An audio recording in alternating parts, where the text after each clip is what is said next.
언젠가 교육방송인 EBS의 지식 채널이라는 그런 프로그램이 있습니다. 그래서 그 프로그램에 미국 16대 대통령인 아브라함 링컨의 숨겨진 이야기를 다루는 짤막한 다큐를 본 적이 있었습니다. 링컨 대통령을 암살한 사람은 존 윌크스 부스라는 아주 유명한 연극 배우였습니다. 그런데 그의 형인 에드윈 토마스 부스라는 사람이 있었는데 이 사람이 더 뛰어나고 더 유명한 배우였습니다. 이 에드윈은 15살 때 리처드 3세라는 그런 연극으로 데뷔를 해서 여러 작품을 맡아 하며 실력을 쌓아나갔고 마침내 셰익스피어 작품에 대해서는 아주 독보적인 배우가 되었습니다. 에드윈 하면은 사람들이 에드윈이라고 부르지 않고 햄릿이라고 부를 정도로 아주 연기력이 탁월하고 인정받는 아주 유명한 연극 배우였습니다. 그의 형인 주니어스도 유명한 배우였습니다. 1863년 이 3형제는 줄리어스 시저라는 작품을 함께 했고 여기서 에드윈은 시저 역할을, 그리고 동생인 존은 브루투스 역할을, 그리고 형은 안토니우스 역할을 하면서 아주 삼형제가 명성을 미국 안에서 쌓아갔습니다. 브루투스라는 암살자 역할을 했던 동생 존은 이후에도 다른 연극 무대에서 암살자 역을 맡았습니다. 그리고 끝내는 실제로 링컨 대통령을 암살하기에 이르렀던 것입니다. 이 동생의 범죄가 너무나도 충격적이어서 에드윈은 그만 연극 무대를 떠나게 되었습니다. 에드윈은 그 충격에서 헤어나오지 못하고 연극 무대로 영원히 돌아오지 못할 정도로 마음의 상처를 받고 방황을 하고 있었습니다. 그러던 어느 날 그가 다시 연극 무대로 복귀하게 된 계기를 마련한 사건이 그의 삶에서 발생했습니다. 에드윈이 어느 날 한 기차역에서 기차를 기다리고 있었습니다. 그날은 많은 사람들이 몰려서 매우 복잡했습니다. 에드윈 옆에 한 젊은 청년이 플랫폼에서 기차를 타려다가 그만 사람에게 밀려서 승강장 밑으로 떨어지고 말았습니다. 그런데 기차는 막 출발을 하려고 하는 것입니다. 에드윈은 아주 급하게 그 청년을 끌어올려서 사고를 당하지 않도록 구해주었습니다. 그 청년은 자신을 구해준 사람을 자세히 살펴보니까 너무나도 유명한 연극 배우였던 에드윈이라는 것을 한눈에 알아보았습니다. 그만큼 에드윈이 유명한 배우였습니다. 이 젊은이는 감사의 인사를 하고 그 자리를 떠났습니다. 그런데 에드윈은 그 청년이 누구인지 알지 못했습니다. 그로부터 며칠이 지나고 한 통의 편지가 에드윈에게 배달되었습니다. 그것은 미국 남북전쟁의 영웅이었던 북군의 이 그랜트 장군에게서 온 감사 편지였습니다.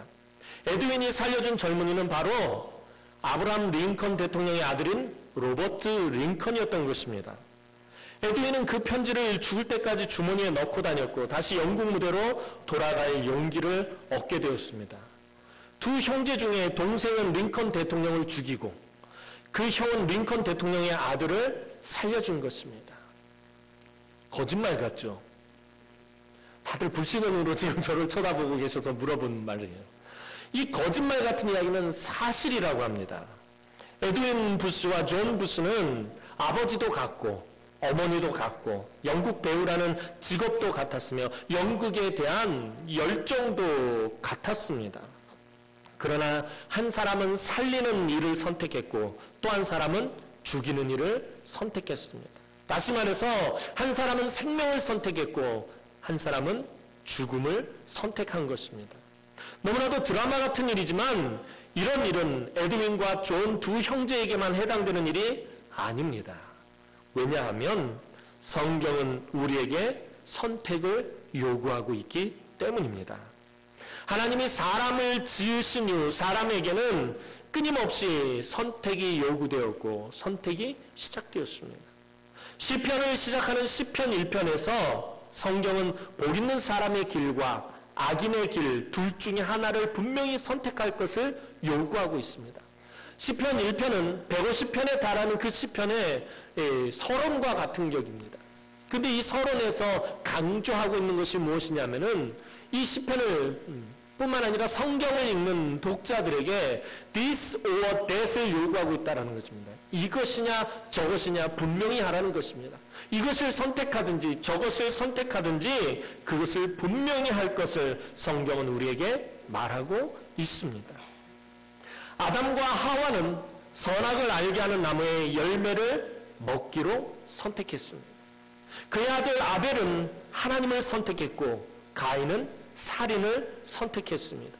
그들의 후손 아브라함도 믿음을 선택했고 그의 조카 롯은 소돔을 선택했습니다. 다윗은 하나님을 선택했고 사울은 왕권을 선택했습니다. 또 이후에 다윗은 간음과 살인을 선택했고 부하장수였던 우리아는 충성을 선택했습니다. 똑같이 예수님을 부인했지만 베드로는 회개와 통곡을 선택했고 가룟 유다는 자살을 선택했습니다. 원래 바리새인이었던 바울은 복음을 선택했고 다른 바리새인들은 그런 바울을 죽이고 핍박할 것을 선택했습니다. 성경은 이외에도 수많은 선택의 연속입니다. 선택에 대해서 끊임없이 우리에게 말해주고 있습니다. 그 이야기인 즉슨 저와 여러분들도 끊임없이 선택해야 한다는 것입니다. 성경이 계속 우리에게 말하고 있는 것은 하나님이 저와 여러분들에게 선택권을 주셨다라는 것입니다. 예수님도 공생의 기간에 이 점을 분명히 하셨습니다. 제자들에게 나를 따르라 라고 말씀하시는 것은 그것은 무엇을 말하는 것입니까? 따를 것인지 말 것인지를 선택하라는 것입니다. 예수님은 비유를 통해서도 착하고 충성된 종이 될 것인지 아니면 악하고 게으른 종이 될 것인지 선택할 것을 말씀하셨습니다. 지혜로운 다섯 처녀가 될 것인지 아니면 미련한 다섯 처녀가 될 것인지 선택할 것을 말씀하셨습니다. 계속해서 반석 위에 집을 지을 것인지 아니면 모래 위에 집을 지을 것인지 선택할 수 있다고 하셨습니다. 또 하나님을 섬길 것인지 물질을 섬길 것인지 그것도 선택해야 합니다. 예수님도 겟세마네 동산에서 고난의 잔을 옮길 것인지 아니면 다 받을 것인지 피땀 흘려 가시며 기도하시고 결국에 고난의 잔을 남김없이 다 마시는 것을 선택하셨습니다. 성경의 역사를 통해 하나님은 분명히 우리에게 선택권을 주셨고 그 결과가 분명히 뒤따른다라는 것을 보여주셨습니다. 이것을 가장 잘 보여주는 것이 바로 오늘 본문의 사건입니다. 골고다 언덕에는 십자가가 3개가 세워졌습니다. 그런데 주님은 오른쪽 끝이나 왼쪽 끝에 계시지 않고 어디 계셨죠? 주님의 십자가는 가운데에 있었습니다. 그리고 좌우로 십자가가 하나씩 더 세워졌습니다. 주님의 좌우편에 십자가가 세워진 것은 바로 하나님께서 우리에게 선택권을 주셨다라는 것을 상징하고 있는 것과 같습니다. This or that 이것을 분명히 하라는 것입니다. 주님을 중심으로 해서 그 한 편을 반드시 선택해야 한다라는 것입니다. 예수님과 함께 십자가의 형벌을 받은 두 강도는 앞서서 살펴본 에드윈 부스와 존 부스 형제처럼 공통점이 있습니다. 동일한 로마 법으로 판결을 받았으며 두 사람은 또 동일한 흉악한 죄를 지었고요. 또 두 사람은 동일한 십자가형을 선고받았습니다. 동일한 사람들에게 둘러싸여 있었고요. 그 자리에 로마인들과 유대인들에 의해서 둘러싸여 있었고요. 동일한 나무 십자가에 못 박혔고 동일한 쇠못에 못 박혔습니다. 예수님과의 거리도 거의 비슷했습니다. 그리고 예수님을 욕하는 것도 동일했습니다. 마태복음 27장 44절 말씀을 보면 함께 십자가에 못 박힌 강도들도 이와 같이 욕하더라라고 기록하고 있습니다. 대제사장의 무리와 서기관들과 장로들이 예수님을 희롱하고 조롱하고 모욕하고 욕할 때에 이 두 강도도 처음에는 함께 욕을 했습니다.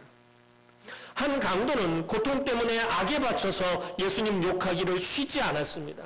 한쪽 편에 있습니다. 이게 오른쪽 편인지 왼쪽 편인지 성경은 구분을 하지 않아요. 한편 강도와 또 다른 한편 강도라고 말하고 있습니다. 어느 이 한편 강도는 고통 때문에 계속해서 예수님을 쉬지 않고 욕을 했다라는 것입니다.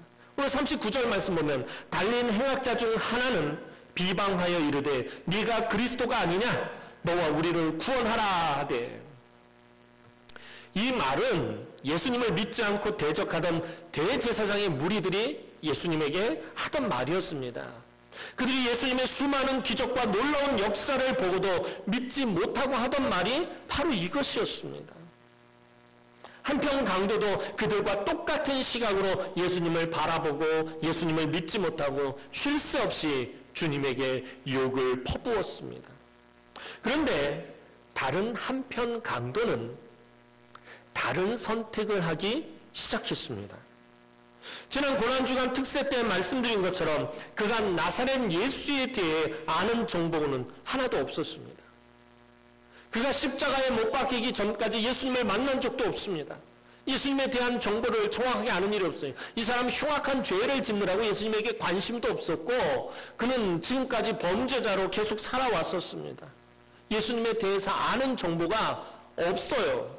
그런데 이 한편 강도가 예수님에 대해 아는 정보는 빌라도가 손수 써서 달아놓은 나사렛 예수 유대인의 왕이라는 팻말뿐이었습니다. 예수님 머리맡에 쓰여 있었던 그 팻말, 나사렛 예수 유대인의 왕이라고 이 빌라도가 이 로마 말과 헬라 말과 히브리 말 3개 국어로 그 말을 써서 예수님 머리맡에 달아놓았습니다. 그러니까 이 한편 강도가 예수님에 대해서 아는 지식은 딱 그거밖에 없었어요. 나사렛 예수, 그러니까 나사렛에서 온 예수라는 사람이 유대인의 왕이다라는 그것이었습니다. 그는 이 팻말을 예사롭게 보지 않았습니다. 그리고 채찍질로 만신창이가 된 예수님의 모습을 보고 죄 없으신 그분의 슬픈 눈빛을 보았을 것입니다. 그리고 너무나도 흉악한 죄를 지어온 그 사람은 단번에 예수님이 죄 없으신 분이라는 것을 알았을 것입니다. 고수는 고수를 알아본다고요. 이 죄악으로 똘똘 뭉치는 사람은요, 누가 선한 사람인지 누가 악한 사람인지 금방 알아요. 죄를 많이 지은 사람은요, 이 죄를 짓지 않은 사람을 오히려 더 쉽게 분간해낼 수가 있습니다. 이 사람도 딱 보는 순간 예수님이 죄가 없으시다라는 거 분명히 알았어요. 쓰레기같이 살아온 자기와는 분명히 다르다라는 것을 알았다라는 것입니다. 예수님을 욕하던 그 사람은 이제 다른 편 강도를 꾸짖었습니다. 40절에서 41절 말씀 우리 다 함께 보도록 하겠습니다. 40절에서 41절 말씀입니다. 시작.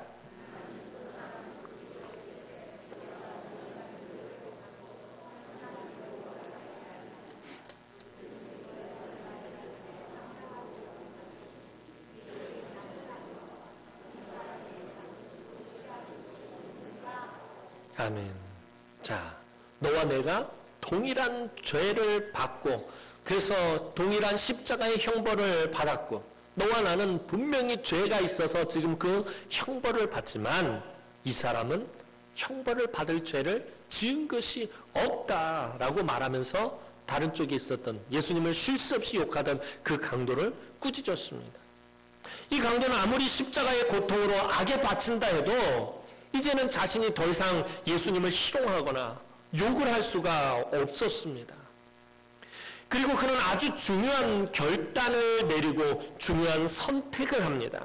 그것이 42절 말씀입니다. 우리 42절 말씀 다시 한번 보도록 하겠습니다. 42절입니다. 시작.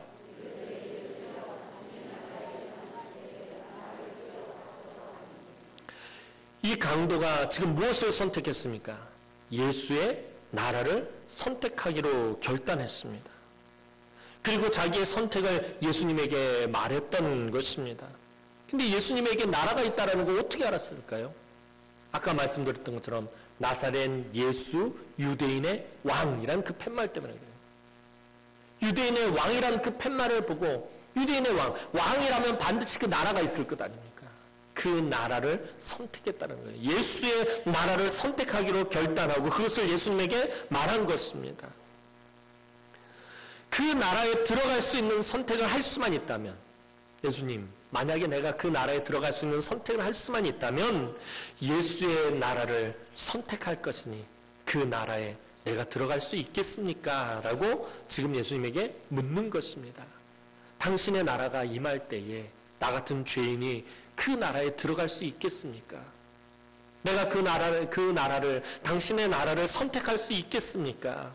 만약에 선택할 수만 있다면 그 나라에 나도 들어갈 수 있게 해 주십시오라고 예수님에게 요청한 것입니다. 그리고 이 강도의 선택에 대해 예수님은 고통 가운데서도 아주 신실하신 음성으로 대답하셨습니다. 그것이 43절 말씀입니다. 우리 43절 말씀 보겠습니다. 43절입니다. 시작.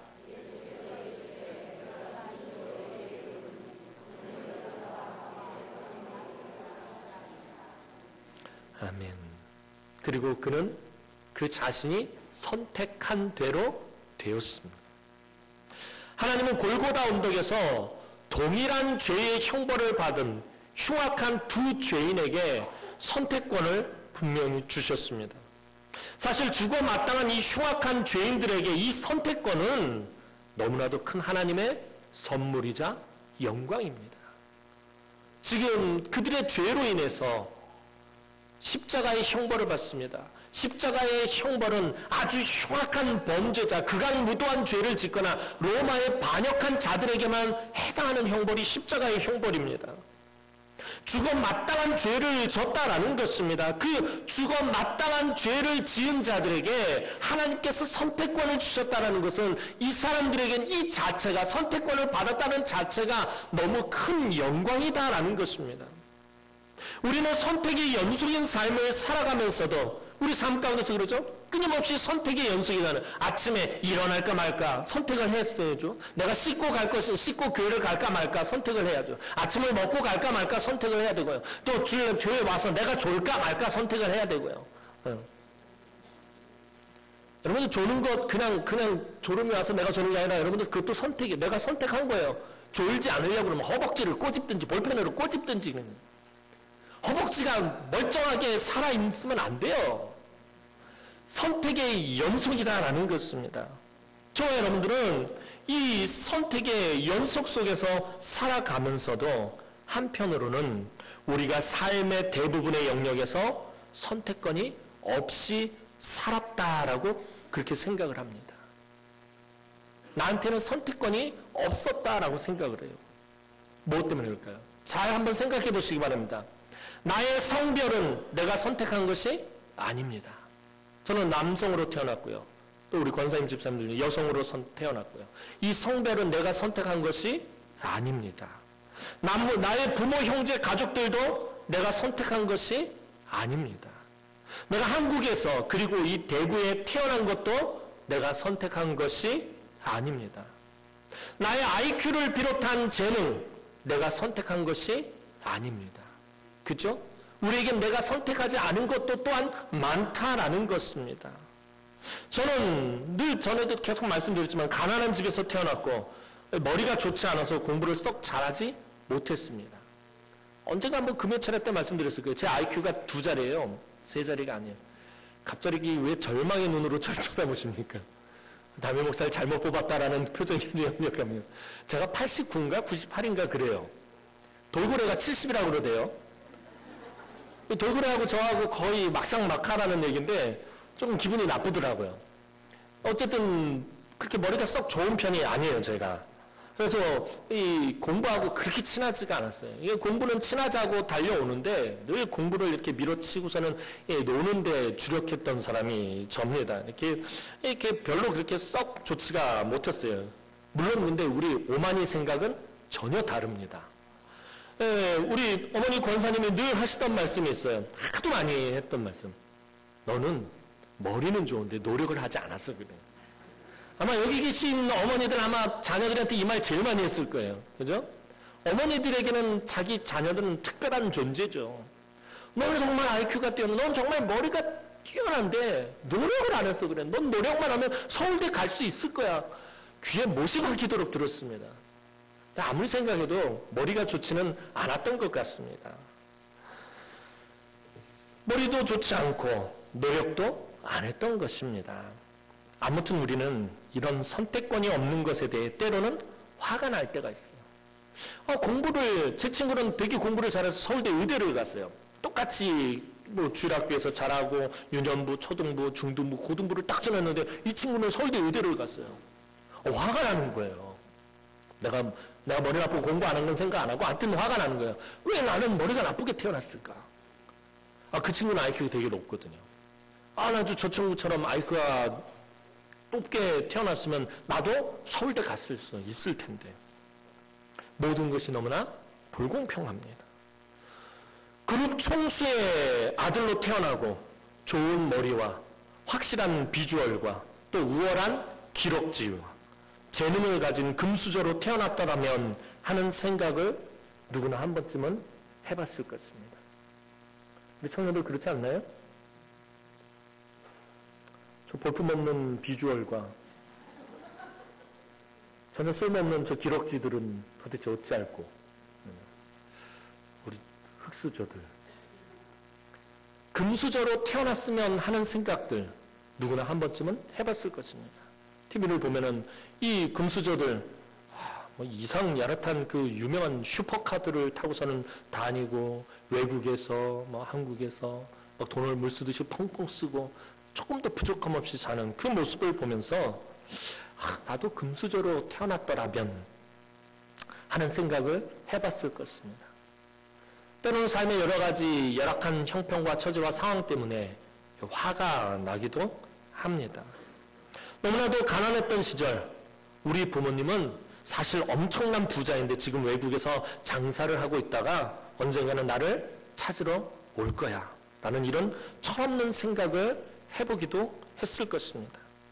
정말 모든 것이 너무나 불공평하기만 한 것 같습니다. 이미 나에게 주어진 것들은 왜 이렇게 하나같이 다 불공평한 것만 있는 것입니까? 공평하다라고 생각되어지는 것이 없어요. 저도 제 키가, 여러분들이 볼 때 제 키가 작나요? 큰가요? 물론 호빗 쪽 속들은 저희가 아주 큰 안압자손처럼 그렇게 보일 수도 있을 거예요. 근데 남들이 볼 땐 키가 크다고 생각하는 저는 사실은 제가 키가 조금 더 컸으면 하는 생각입니다.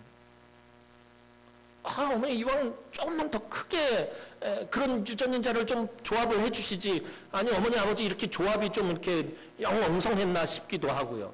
좀 기록지가 더 길었으면 좋겠다라는 그런 생각을 해봅니다. 아까 말씀드렸던 것처럼 IQ도 그러고요.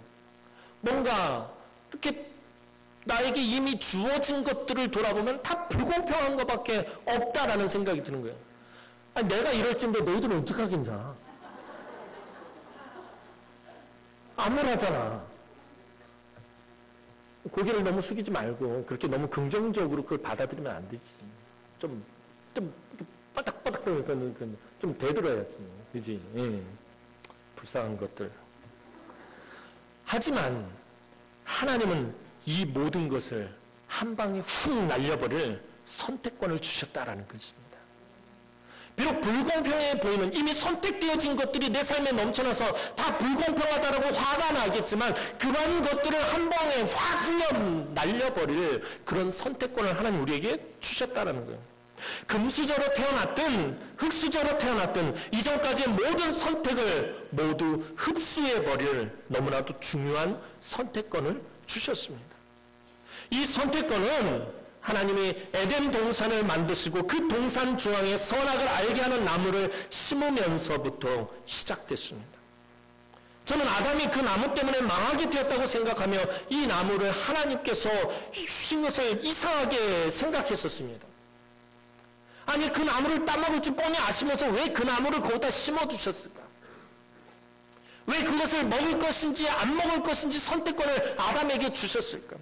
너무나도 이상하게 생각했습니다. 그러나 사실 그 나무의 실과를 따먹을 것인가 아니면 말 것인가 하는 선택권이 오늘 저와 여러분들에게 너무나도 소망이 되는 선택권이 되었다라는 것을 알게 되었습니다.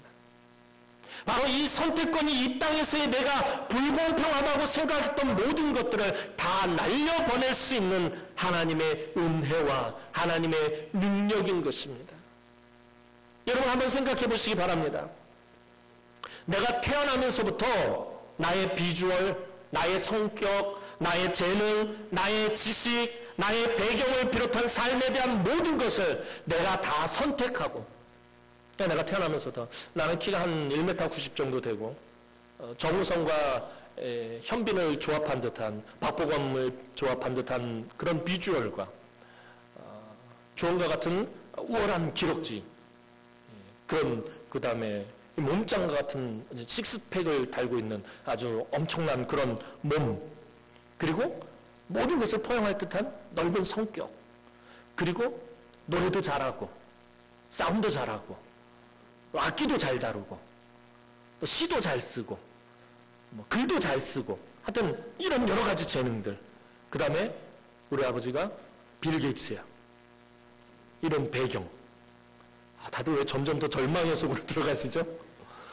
이런 것을 내가 다 선택하고, 그런데 오직 하나, 맨 마지막 선택만 그분이 하신다면 어떻겠습니까? 나에게 주어진 모든 조건들을 내가 다 선택하는데 맨 마지막 선택 하나만 그분이 하신다면 어떻겠느냐는 거예요. 채 100년을 살지 못하는 이 땅을 사는 동안에 모든 것을 다 내가 선택하고 맨 마지막에 영원한 하나님 나라에 들어갈 것인지 아니면 들어가지 못할 것인지만 그분이 선택한다면 어떻겠느냐는 거예요. 다시 말씀을 드릴게요. 아니면 지금처럼 사는 동안에 다소 선택권이 많이 없어도 이미 선택되어진 것들이 많이, 불공평, 아까 말씀드렸던 것처럼 불공평해 보인다라는 것처럼 이미 많은 이 선택권이 없어도 맨 마지막 선택을 내가 하는 것, 어느 것이 더 좋겠습니까?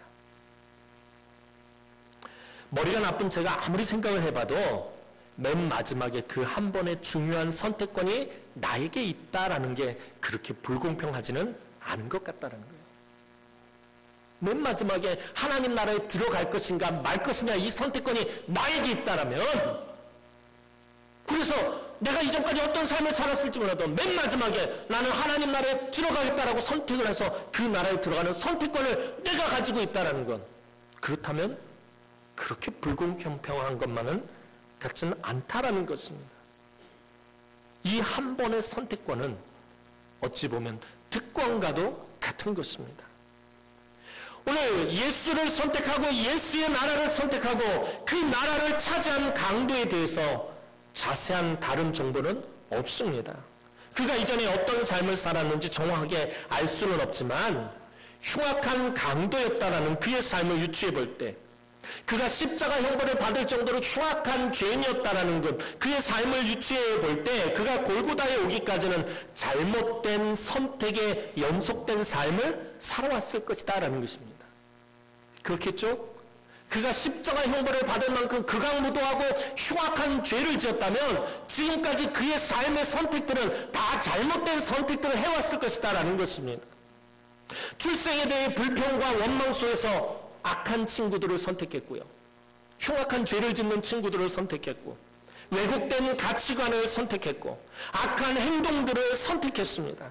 그 결과 쓰레기 같은 삶을 살다가 골고다에서 십자가의 죽음의 형벌을 받게 되었습니다. 그런데 그는 맨 마지막에 가장 중요한 선택을 하였습니다. 바로 예수의 나라를 선택한 것입니다.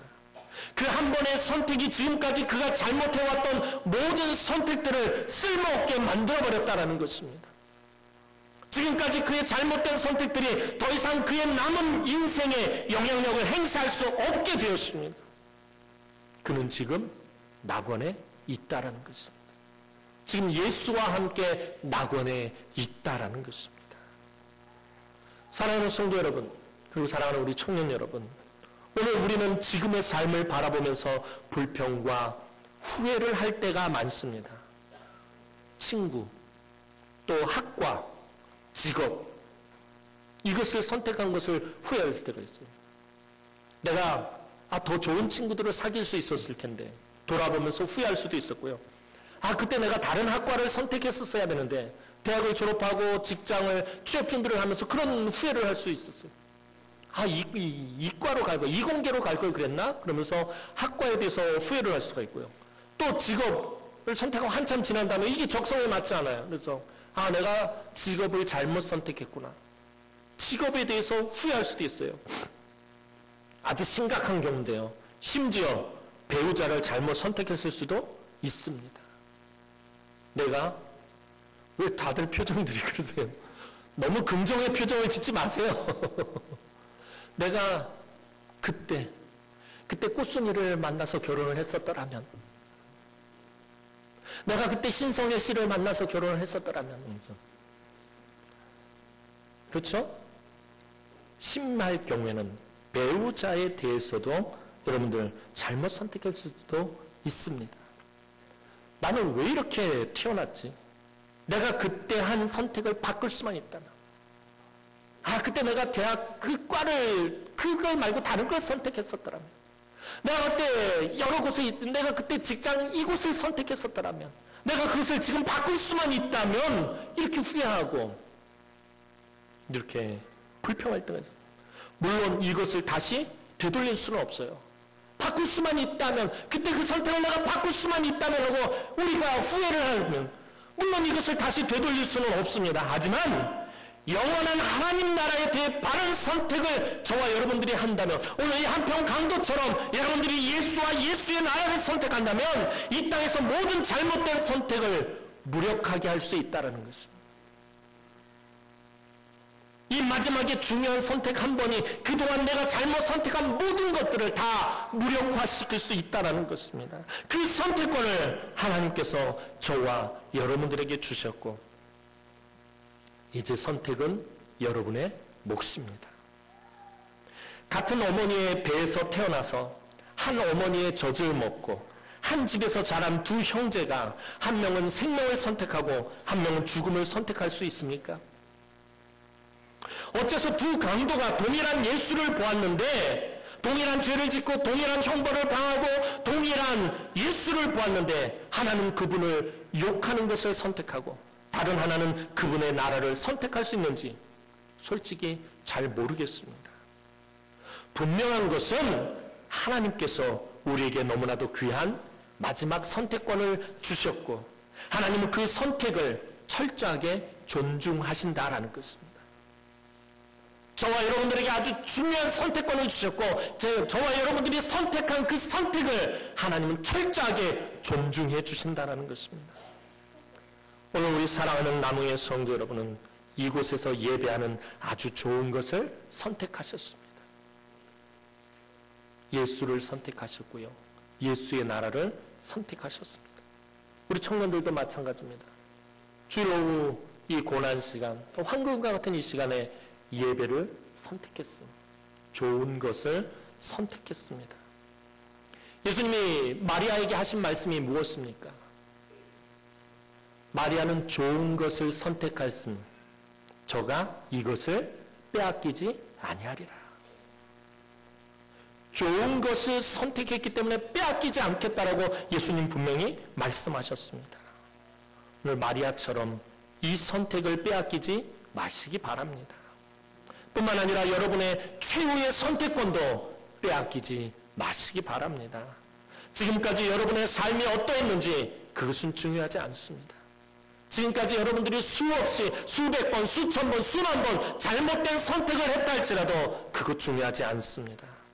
예수와 그의 나라를 선택한 이 좋은 선택이 마지막까지 계속되는 우리 남흥의 성도들, 또 우리 청년들이 되기를 주님의 이름으로 축원합니다.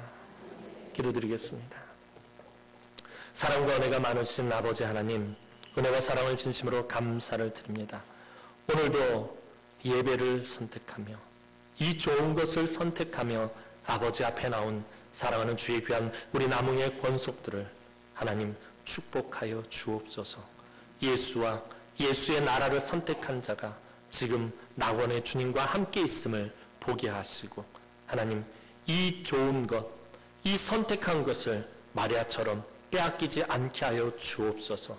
마지막까지 하나님 예수와 그의 나라를 선택한 이 좋은 선택이 지속되도록 우리 남흥의 성도들을 지켜 주옵소서. 감사드렸고 예수님의 이름으로 기도하옵나이다. 아멘.